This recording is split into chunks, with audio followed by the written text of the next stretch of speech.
आज हम पढ़ेंगे इकोनॉमिक्स चैप्टर नंबर 3 का part 2 inflation. Right, what is inflation? तो डॉक्टर एपी लर्नर ने बताया है इन्फ्लेशन मतलब a situation of excess demand और supply of goods is called inflation. A situation, कैसी situation? Of excess demand, right, demand ज्यादा, over supply, supply के सामने डिमांड ज्यादा, उसे क्या बोलेंगे हम? Inflation.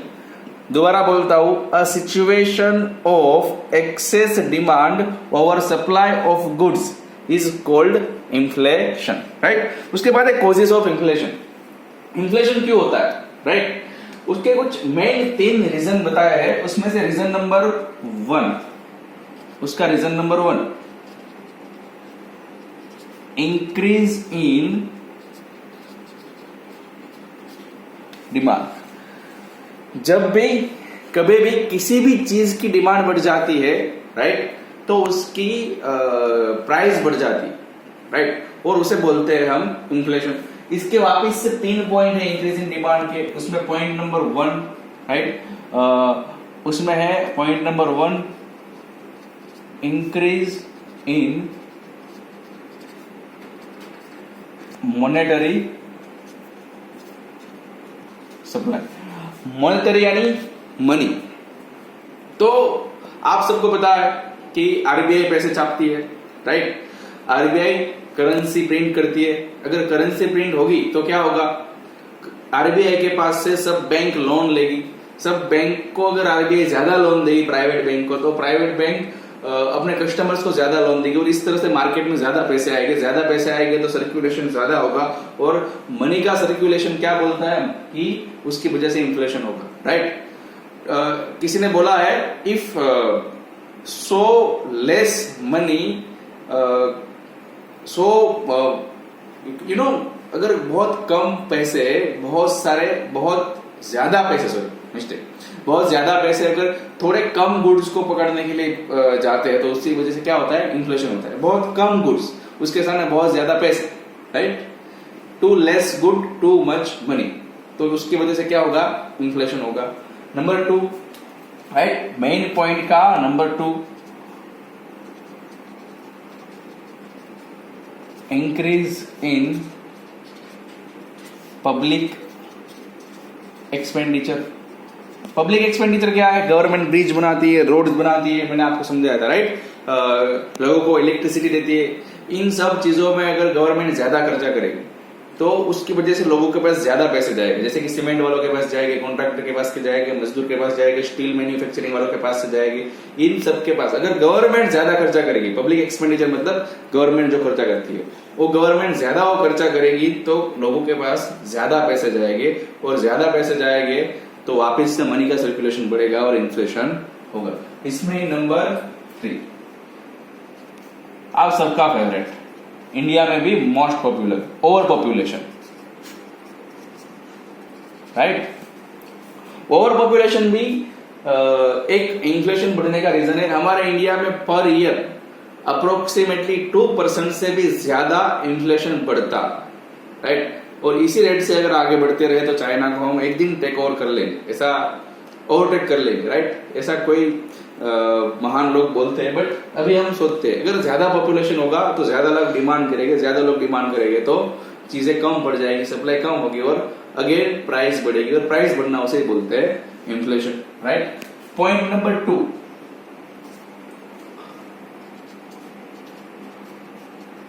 Increase in cost of production. Cost of production माने तो सीओपी, राइट, सीओपी यानी फिर कॉस्ट ऑफ प्रोडक्शन बोले तो land, labour, capital and intermediate, ये सब चीजों की प्राइस बढ़ेगी ना, तो कोई भी चीज जो मैन्युफैक्चर हो रही है, राइट, उसका क्या होगा? उसका कॉस्ट ऑफ प्रोडक्शन ज्यादा आएगा। से फॉर एग्जांपल हम लेते हैं इस स्केच पेन का एग्जांपल लेते हैं। इस स्केच पेन का रॉ मटेरियल है, राइट, रॉ मटेरियल उसे बोलते हैं हम लैंड। लैंड के अंदर रॉ मटेरियल इंक्लूड होता है।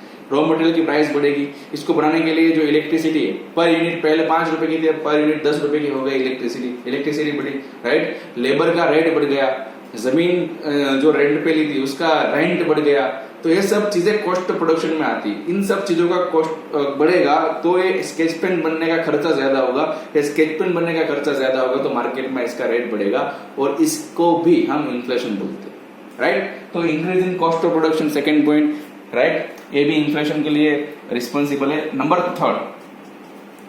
थर्ड है अदर कॉजेस। अदर कॉजेस में पहला आ गया गवर्नमेंट की टैक्सेशन पॉलिसी, राइट। अगर गवर्नमेंट किसी भी चीज का टैक्स बढ़ाएगी ना तो चीजों का रेट बढ़ेगा। जैसे कि जीएसटी आया, टैक्सेशन के बाद 18% जीएसटी हमें खाने पे लगने लगा। अगर आपने किसी कॉफी शॉप में 100 रुपीज का बिल बनाया, 100 रुपीज का कॉफी पिया, तो आपको 100 रुपीज पे नहीं करना पड़ेगा। आपको कितना पे करना पड़ेगा? 118 रुपीज, डायरेक्ट 18 रुपीज ज्यादा पे करने पड़ेंगे। ये है टैक्सेशन पॉलिसी, गवर्नमेंट की टैक्सेशन पॉलिसी, राइट। तो ये टैक्सेशन पॉलिसी भी ऐसी है जिसकी वजह से चीजों की प्राइस बढ़ती है और इसे भी हम इन्फ्लेशन बोलते हैं, राइट। उसके बाद है number 2, increase in price of import. शायद इंडिया में, शायद नहीं 100%, इंडिया में जो पेट्रोलियम प्रोडक्ट्स है ना 80% बाहर से इंपोर्ट करी जाती है, राइट। तो वो 80% बाहर से जो चीजें इंपोर्ट करी जाती है, पेट्रोलियम की कोई भी चीजें, और जिसकी वजह से इकोनॉमी रन होता है किसी भी कंट्री का, उसका थोड़ा सा भी प्राइस बढ़ेगा ना तो अल्टीमेटली जितनी भी चीजें ट्रांसपोर्ट होती है उन सब का प्राइस बढ़ेगा, राइट। तो अगर इंपोर्ट की भी अगर प्राइस बढ़ेगी तो वो भी इन्फ्लेशन के लिए रिस्पॉन्सिबल है। And number 3 is a scarcity यानी अछत। कोई भी चीज की अछत इन्फ्लेशन के लिए जवाबदार है। से फॉर एग्जाम्पल, अगर ऐसी कोई सिचुएशन आ गई है कि अब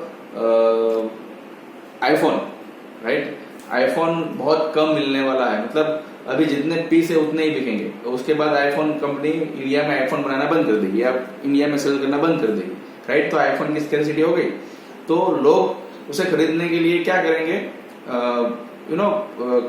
संघर्ष करेंगे और उसकी डिमांड बढ़ेगी। सप्लाई तो कम है तो उसकी वजह से भी उसकी प्राइस बढ़ सकती है, राइट। उसके अलावा इन सब में मुझे आपको बहुत इंक्रीजिंग डिमांड, राइट, उसका एक एग्जांपल देता हूँ। समर में है ना, आपने देखा होगा तो एयर कंडीशनर की प्राइस बढ़ जाती है, राइट। क्यों? क्योंकि समर में एयर कंडीशनर की डिमांड भी बढ़ जाती है, इसकी वजह से भी प्राइस अप होता है। टैक्सेशन पॉलिसी में भी कई बार है ना हिडन इन्फ्लेशन भी होता है या फिर सप्रेस्ड इन्फ्लेशन होता है। जैसे कि एलपीजी सिलेंडर आता है, वो सप्रेस्ड इन्फ्लेशन का एग्जाम्पल है, मतलब गवर्नमेंट ने इन्फ्लेशन को दबा के रखा है। जैसे कि सब्सिडी, राइट, जो एलपीजी सिलेंडर है उसकी ओरिजिनल रेट कुछ 1000 है, लेकिन गवर्नमेंट सब्सिडी देता है इसलिए हमें 600 या 700 में मिलता है, राइट। इसे सप्रेस्ड इन्फ्लेशन बोलते हैं। ओके, एनीवे अगेन मैं रिपीट करता हूँ, व्हाट इज इन्फ्लेशन। तो डॉक्टर एपी लर्नर ने बोला है, a situation of excess demand और supply of goods is called inflation. Causes of inflation 3 है, increase in demand, increase in cost of production and others. Increase in demand में वापस 3 है, increase in monetary supply, increase in public expenditure and over population. Number 2 increase in cost of production and number 3 others में वापस 3 है, taxation policy, increase in price of import and number 3 is a scarcity. बस आज के लिए इतना ही, thank you.